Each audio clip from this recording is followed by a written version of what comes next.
Professor Ricardo Amils. He is Professor of Microbiology at the Universidad Autónoma de Madrid. And he will tell us more now about Río Tinto, a terrestrial analogue of Mars. Now, Professor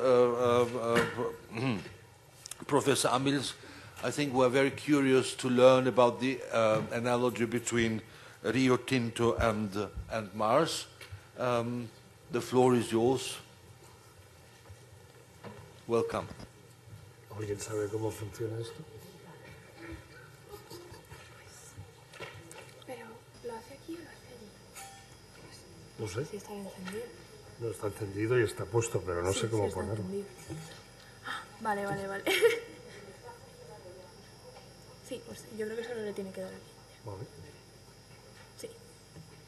O sea, funciona como un ordenador.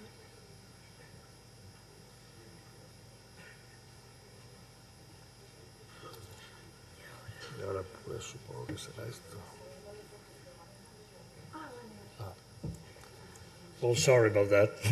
I'm learning while we do it.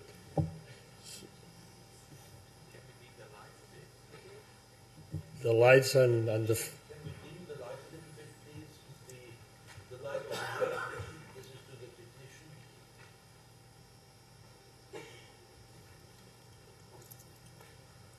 We tried dimming the light yesterday and ended up by opening up the blind. So we are not touching anything here.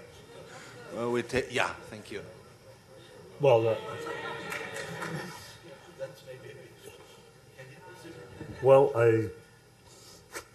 I don't know how this works. I mean,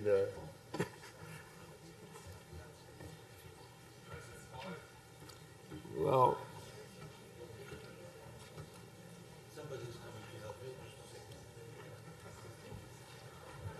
and to change it, sorry, I mean, I didn't have any instructions, so. With the mouse, you can. Just push? Yeah. Okay. With the wheel of the mouse. With the wheel? Or if you want. Just like that, okay. Okay. Okay.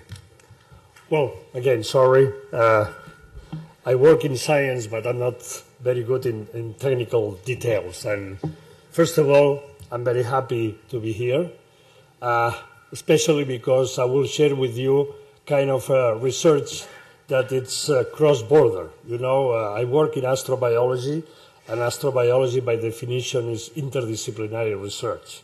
And I think that's many of the things that you discuss these days. So I would like to introduce you a piece of Spain.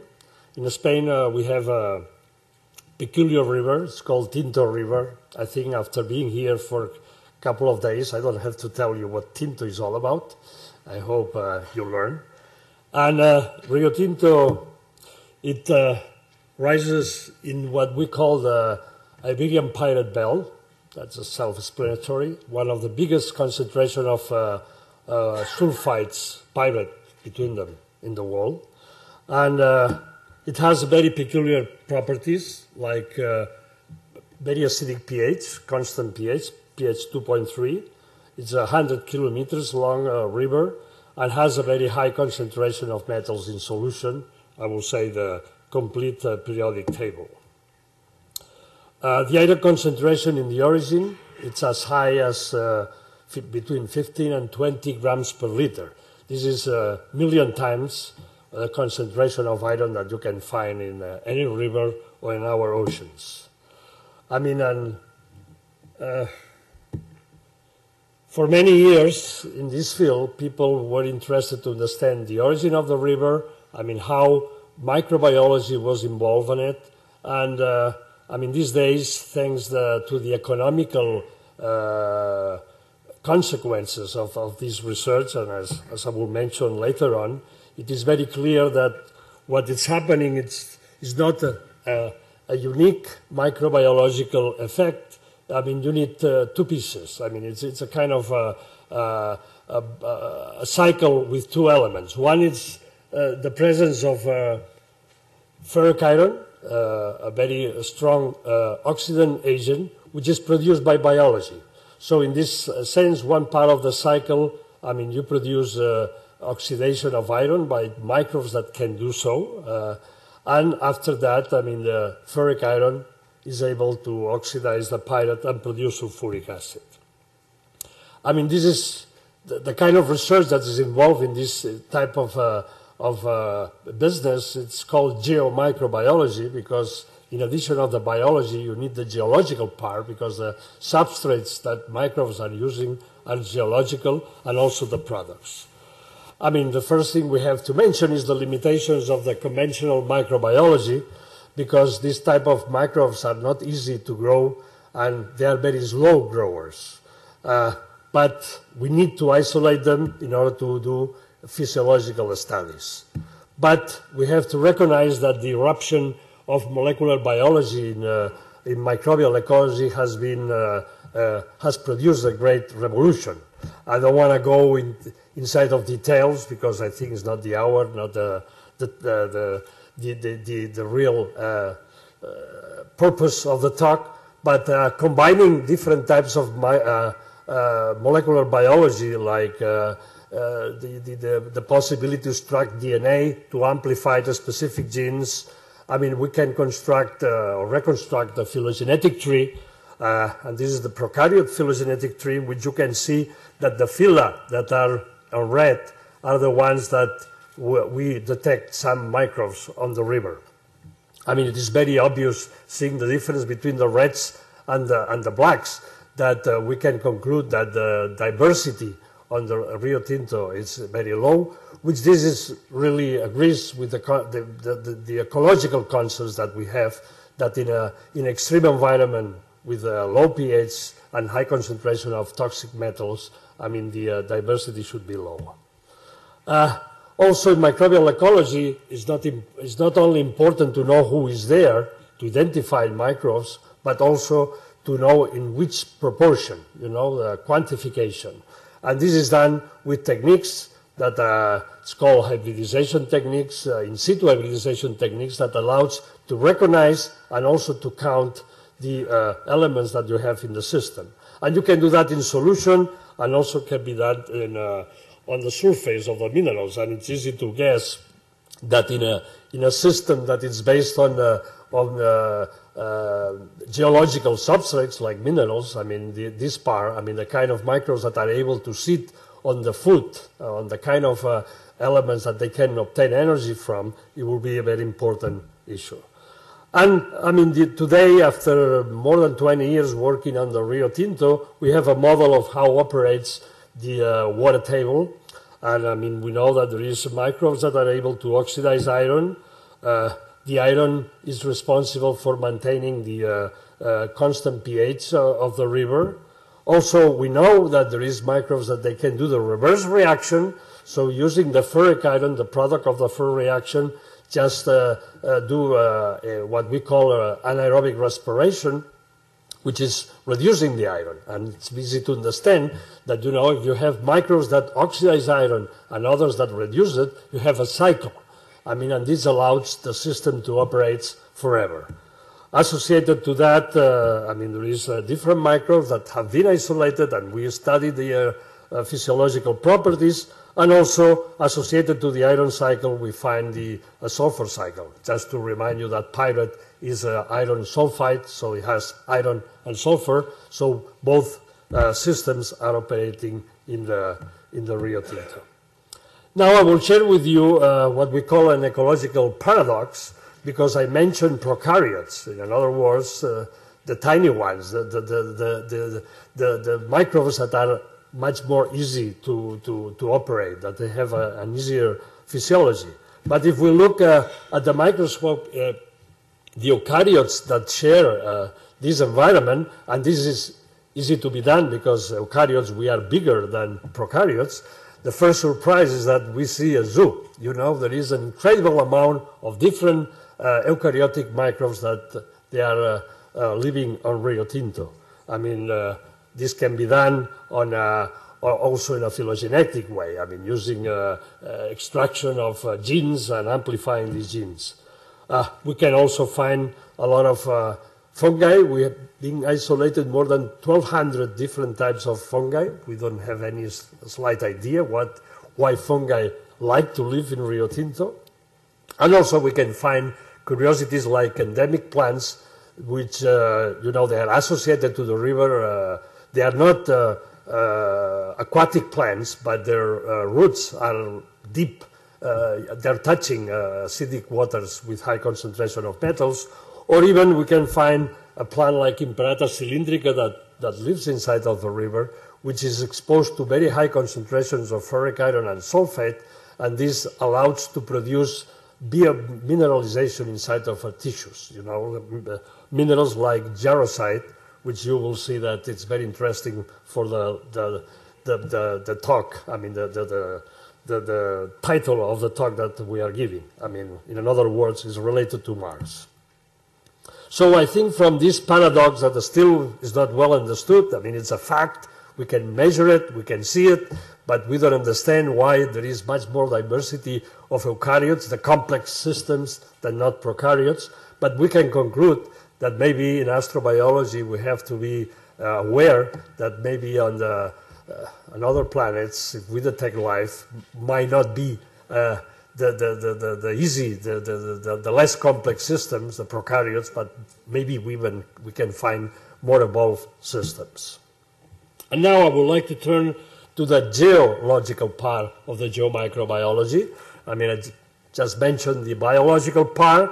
Now we will see what the substrates are, what are the products of the system, and here you have the display of terraces. The ones on the upper part are recent; they are being formed as we speak. The ones in the middle part, we know that they are dated around 5,000 years. The oldest mining activity in the area, and the ones on the bottom part, we know that are very old. They have million years of age. Also associated to these sedimentary rocks, we can find different types of minerals. I mean, all of them iron minerals. I mean, like for instance, you can see in the upper part the jarosite that just I mentioned, that some plants are able to produce it inside of the tissues. In the middle part, you can find spermanite or goethite. Probably if you are not a geologist, will not tell you much about it, but I want to share with you that minerals, iron minerals are evolving in the system, and in the lower part you can find hematite, which is an important iron oxide. And in order to certify that these minerals exist as the product of microbial ecology, the product of biology, we use two techniques. One is the XRD, the diffraction pattern, which for geologists is the ultimate technique in order to identify a mineral. But also you will see in the right part the Mossbauer spectra. And the reason for that is just because until very recently on Mars, on the surface of Mars, we had only one Mossbauer spectrometer. We didn't have any X-ray diffraction system. I mentioned that the oldest iron deposits in the system are a million years old, and this has been very important to prove that Rio Tinto is not the consequence of industrial contamination, as you can find in the books, I mean, associated to the mining activity, but it's much older, so this must be a native system. I mean, thanks to that, these days, Rio Tinto is not considered a river to be remediated, but it's a protected site because we understand that probably it's very interesting to understand the origin and also who is living there and why. But it is very clear that a river cannot start with concentrations of 20 grams per liter in a solution of 1 molar of sulfuric acid. This must come from some place. And the obvious hypothesis was that this was coming from an underground reactor. So inside of the Iberian Pirate Belt, I mean, the contact between the water and the substrate, the mineral substrate, allowed the microbes that are able to oxidize pyrite to get into action and to produce these huge concentrations of iron and sulfuric acid. But as you know, the scientific method, I mean, requires demonstration. You know, the hypothesis was very interesting, but to do that, a few years ago, between 2003 and 2006, in collaboration with NASA, the Center of Astrobiology, to which I am associated, we developed what we call the MARTE project. And the idea of the MARTE project was to try to prove this concept. So here you have a view of the Peña de Hierro, the place where the project function, and also a collection of different minerals that the geologists found along the drilling. And here you have a collection of pictures in which show you how this subsurface microbiology is done. I think it's very easy to understand that one of the biggest problems of subsurface microbiology is try to prove that what you find is native, that it's living down there in the dark side of the planet and is not a product of contamination during the drilling project.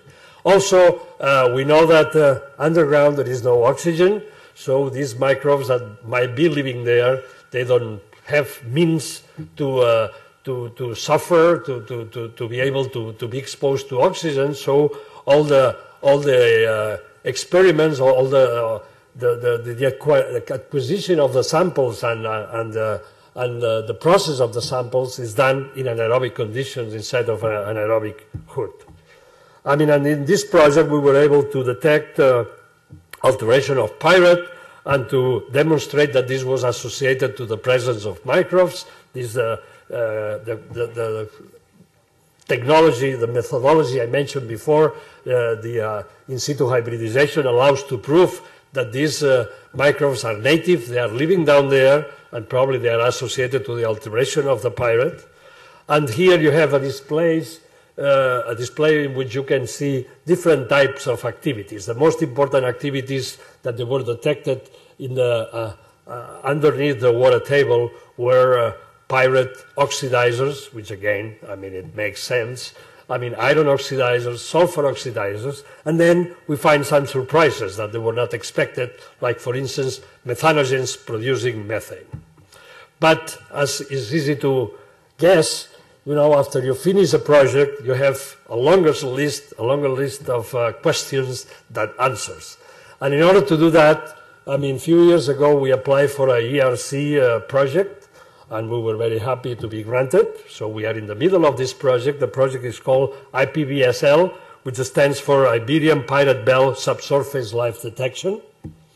Here you have a display of the main characters of this project. I mean, again, I want to underline that it's an interdisciplinary research team, because you have here microbiologists, molecular biologists, chemists, geologists, paleontologists, engineers, you know, I mean, working together, trying to find an answer to these questions. This, again, is the place where the IPBSL is taking place. I mean, it's not far away from the MARTE project, because this is where the Tinto River origins. And in this case, we were able to do a thorough geophysical study in order to select the best places for drilling. I mean, it is very obvious from what I mentioned before, that the most important feature in order to detect life underground is water. I mean, if there is no water, there is no life. But if there is water, there is possibility that life starts to move. I mean, and this is what this geophysical study show us, the places where there were important amounts of water, and then that's the places where we decide to drill. I mean, this is a view of the drilling site. I mean, I suppose that you will be surprised for the kind of research that we are doing. This is very different from the labs that they were showing before. You know, this has to be done on the ground and going deep. I mean, I will show you the results of one drilling that we arrived to minus 620 meters. I mean, this is a display of the type of cores that are retrieved from the drilling site. And in this kind of project, we were very much interested not in a thorough description of the system, which was done in the MARTE project, but just to concentrate in the places where the minerals were altered. And All the obtention of samples is done, as I mentioned before, in an anaerobic hood in order to avoid microbes to be in contact with the oxygen. And the way to avoid contamination from the drilling fluid, you need drilling fluid, otherwise it's impossible to drill. I mean, what we do is just we take the samples from inside of the core. So once the core has been selected for further inspection, it's put inside of the anaerobic hood. I mean, the geologists decide the best place to take a sample, and then with a hydraulic pump, we cut the core into pieces, and with the Black & Decker at low speed, we get a sample from the inner part. And in the drilling fluid, we just add a marker, sodium bromide, and the first analysis that we do is to try to show that the samples we are taking doesn't have any bromide. If this happens, this means that there is no contamination from the upper part from the drilling fluid, so this means that whatever we found down there belongs to the system. And well, this is a geological display of the drill. I mean, in order to see the details, we will have to do a lot of zooming. I mean, the idea is just to see that we drill 620 meters hole. I mean, this is the profile that is done after the drilling in order to find the places that maybe there is water associated to it. And this is, for instance, a XRD, I mean, the mineralogical analysis in order to find the conditions, I mean, the kind of geology that the microbes might be facing. And the first thing that we do in situ is ion chromatography analysis. And here you can see the profile of the pH, and the most important data here is the bromide concentration on the samples. You can see that some samples have bromide, and we know it because we know that these samples were destructed, so they had the contact with the drilling fluid. But as you will see, I mean, most of the samples have very low concentration of bromide or none. This means that they have not been exposed to the drilling fluid. I mean, also interesting results are related to anions. And we can see here some anions that can be used as an electron acceptors for anaerobic respiration. We also can see phosphate. I mean, microbes need phosphate for nucleic acids. And also we see sulfate, which was expected because if pyrite is alterated, it's being oxidized, I mean, it will produce sulfuric acid, it will produce sulfate. But the big surprise comes when we start to analyze organic acids.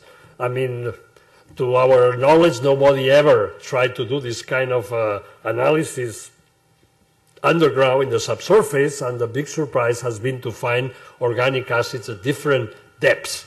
I mean, geology doesn't produce organic acids, so this is a solid proof that biology is in action.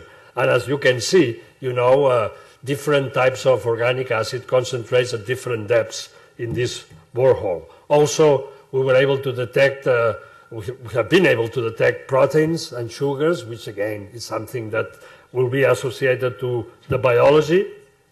And the gas chromatography shows us that there is also in different positions high concentrations of CO2. Life down there has to be autotrophic, so these guys needs to use CO2 as a source of energy. Remember that we are in the dark side of the planet. There is no photosynthesis down there because there is no light. And also there is a big production of hydrogen and methane. I mean, hydrogen is one of the best food for microbes. You know, hydrogen is very reduced, so it's a good electron donor for respiration. Also, we have methodologies that we develop for someday to fly to Mars and try to detect life up there. But these days, it can be used also to check and to see what we can find in the rocks associated to the rocks in the drilling. And well, here is a display in which you can see this is a technique based on antibodies. We use an immunological detection, and here you can see the names of some microbes that have been detected using this technique. Or In the other case, there were a display of different microbes. In this case, we can find some microbes that are more specific. The most interesting one for me is the one in the bottom, methanobacterium, because this archaea is able to produce methane and can explain the methane that we detected down there. Also, as mentioned before, in situ hybridization allows to localize these microbes on the samples. And here what you can see is colonies of microbes that can be detected. I mean, the fluorescence signal in the left shows that they are alive, otherwise the hybridization will not operate.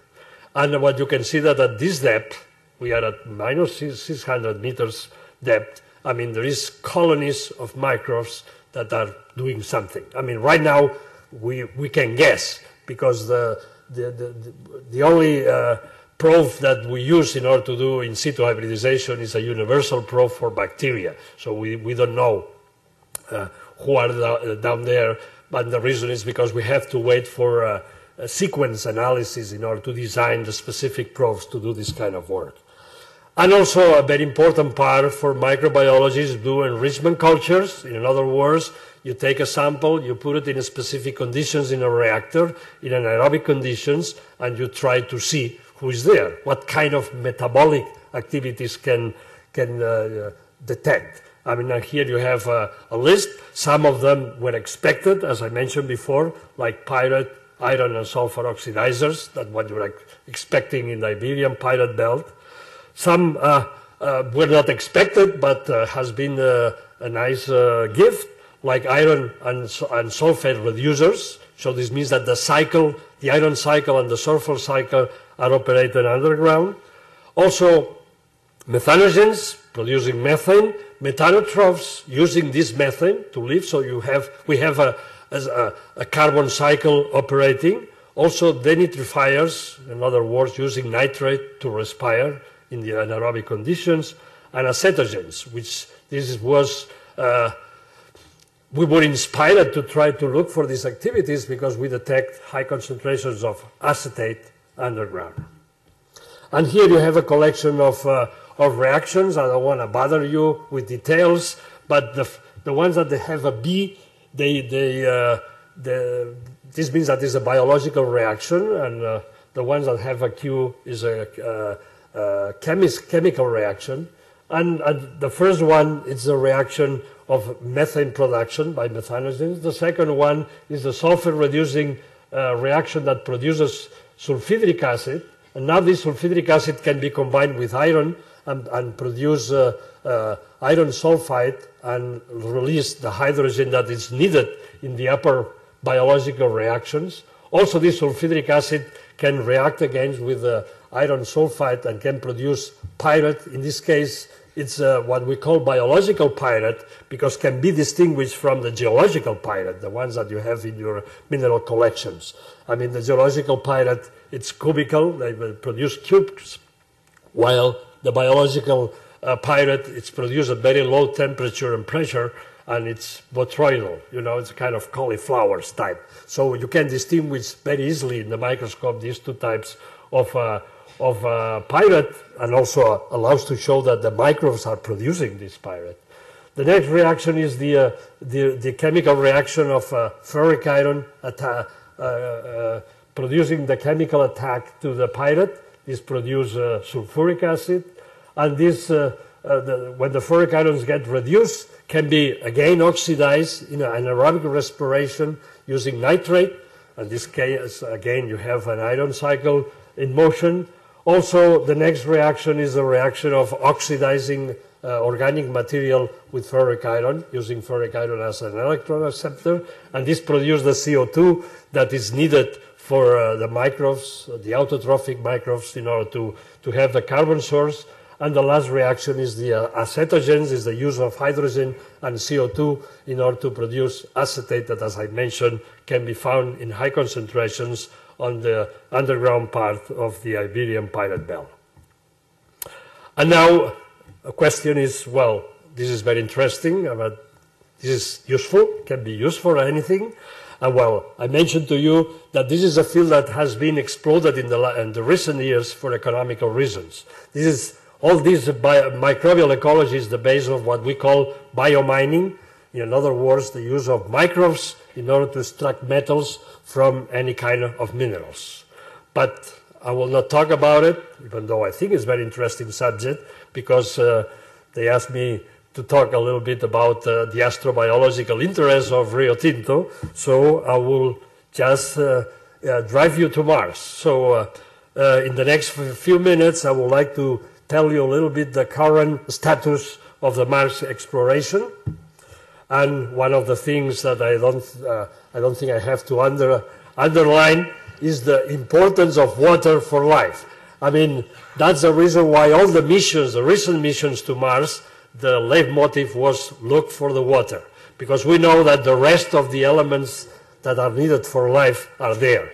There is a lot of energy, and also there is all the elements that are needed for life to exist. So the only thing we need is solid proofs that water is there or has been there in some times of the Mars history. And this drives us to a very successful mission, the MERS mission, the NASA mission, in which two landers, two rovers were sent to two different positions in the equator of Mars. And the opportunity landed in the crater Eagle, and the first thing when it took a PanCam picture was to see a bunch of rocks, and as you know, when geologists see rocks, they get very excited. I mean, using the robotic arm with different instruments, I mean, they were able to detect with the Mossbauer. Remember that at that time we didn't have an XRD on board. We didn't have it because we didn't have one with a small size and low weight. I mean, but the Mossbauer is a very efficient technique in order to detect iron minerals. And the first thing that we celebrate in the Center of Astrobiology is that the first mineral that was described from the surface of Mars was jarosite. I mentioned jarosite several times. One, as some plants in Rio Tinto are able to produce it as a biomineral inside of their tissues, but also there is a lot of jarosite being produced by the high concentration of sulfate and iron that exists on the river. So that's this type of result puts very close together Rio Tinto with Mars. Also, the opportunity did the analysis of the crater endurance. So what the rover did is take samples at different depths in the crater, and the elemental analysis of the results show that if you go down to the crater, you find higher concentrations of elements like chlorine, which in the planet Earth, you can do this type of observation only in places where water is evaporating. So the concentration of chlorine, it's increasing just because the content on the water it's higher due to the evaporation. Also, the opportunity was able to analyze the blueberries, these small spherules that you can see in the crater endurance. And again, the Mossbauer spectra show us that was hematite, as I mentioned before, iron oxide, one product of the alteration of pyrite. The other twin rover was sent to 180 degrees distance in the equatorial distance, just to analyze a different landscape, a different place. And in the beginning, didn't report anything very interesting until I started to find blueberries buried inside of the powder, the iron oxides that is covering the surface of Mars. And also, because the rover wheels, they were, exhumating elements. I mean, you can see here a view of iron sulfide that we will never detect it with the orbiter, or we will never detect it if we didn't scratch with the surface with the wheels of the rover. Also, pure silica was exhumated. In the planet Earth, pure silica we find it only associated to volcanic, under-ocean volcanic activity, hydrothermal activity.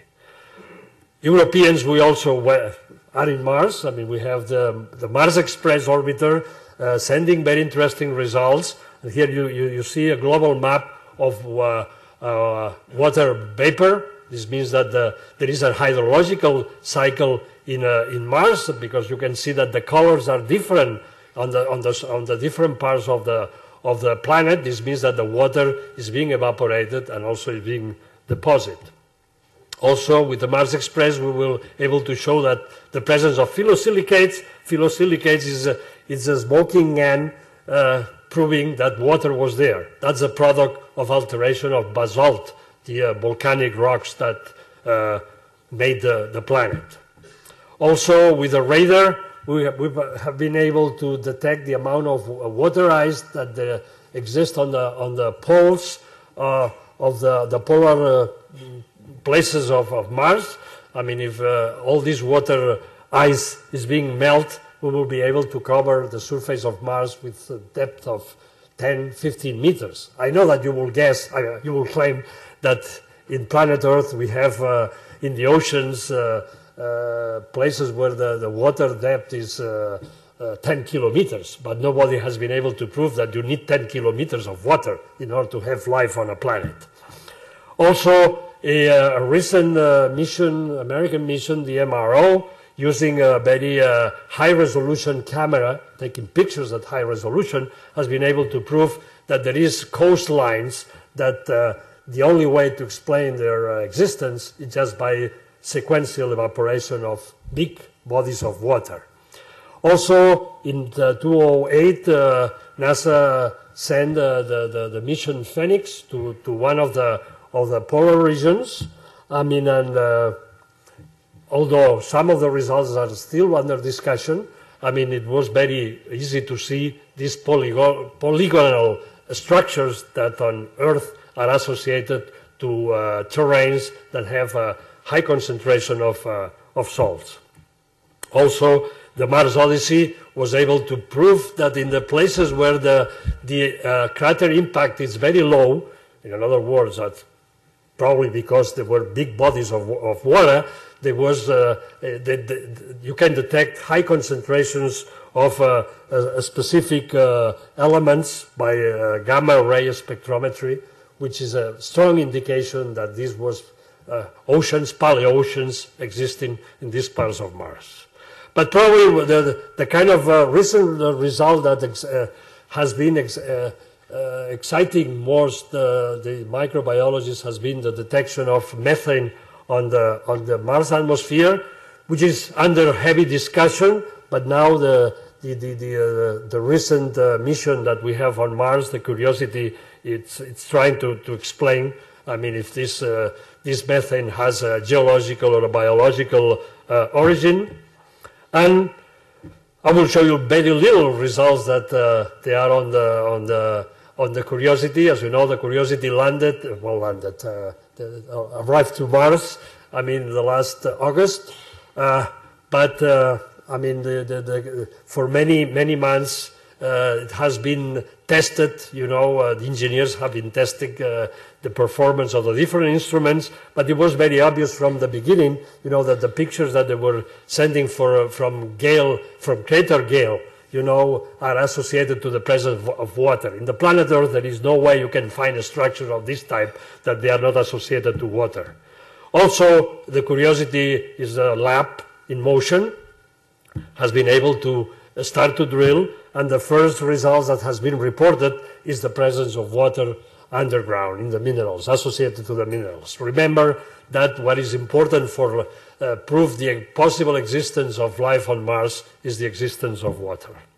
So from all this data, we can conclude that there is no doubt that there is sedimentary rocks on Mars, which has been produced in a watery system, and obviously. One thing that you can do while you are waiting for different missions being sent to Mars and trying to learn more about the Mars landscape is just to do some research on Earth. And that's what we do here with the Mars analogues. You mean trying to find places on Earth that they have peculiarities, have characteristics that are similar to some of the characteristics of Mars. And that's what, again, puts together Rio Tinto with Mars. Here you have a table comparing different properties that has been detected in meridiani planum by the opportunity, and compared to what you can find in Rio Tinto in the surface and Rio Tinto in the subsurface. And as you can see that from the geological point of view, there is no difference between both sides. I mean, that's the reason why Rio Tinto is considered a good geological or geochemical analog of Mars. But also there is interesting characteristics like methane. I mean, we can explain in a geological system very similar to Mars how methanogens can produce methane. And finally, obviously, in Rio Tinto, we know that this is the product of life. On Mars, still has to be proven. I mean, the scientific method, requires a solid proof that that's so. Just to wrap up, I mean, we can say that in the actual conditions of the surface of Mars, life on the surface will be very difficult, although we can discuss possibilities of mechanisms of protection of methodological problems that different missions had for the kind of instruments that they are using. But I think if everybody will agree that, if you have to go to Mars, you would like to live underground, because down there you will be protected from radiation and from the oxidant conditions. So that's why many of us, we are dreaming that in one of the next missions to Mars, we will not just run on the surface, but we will start to dig to make a hole in order to understand, what possibilities life had. And then we can answer the question, I mean, what is the interest of doing this kind of work in Rio Tinto from the astrobiological point of view? And the reason is just that this type of life will be able to survive on Mars. So if we learn about this type of life, I'm not saying that this proves that there is life on Mars, just saying that if there is life on Mars, this life has to be associated to something similar for the kind of geological products that they will be facing and the kind of geological products that we are detecting. But also we have to remember that we know very little about the conditions on planet Earth when life arises. For instance, I mean, you have here a view of Pilbara in Australia, in which this is 3.5 billion years happening, something that happens in this part of the world, in which the iron was massively precipitated. In our books, we explain, in our scientific books, we explain that this was done by cyanobacteria, that they invented photosynthesis. But probably that's not true, because we know, and we learned that in Rio Tinto and many other places, that you can oxidize iron with the absence of oxygen, which, I mean, that's an important issue, because we really need to learn more about the conditions that were existing in the place that life started on Earth. And some astrobiologists believe that because Mars is a frozen planet, and also it's a twin planet, I mean, the conditions of the Earth and Mars 4 billion years ago were very similar. I mean, if we compare both, we might learn a little bit how was the Earth, at the time that life arose. And it is very obvious that I didn't do much of the work that I show you. I mean, I'm the salesman. This is a nice international collaboration between many, many different labs and many different types of methodologies and techniques and experts. And I thank you for your attention.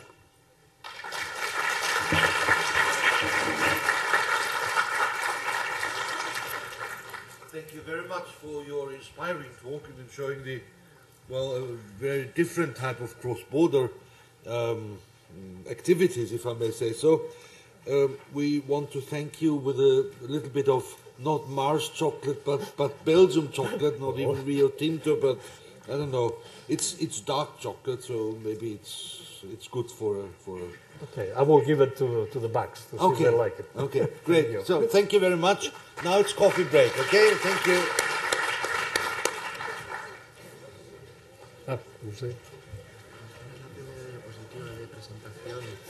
Look.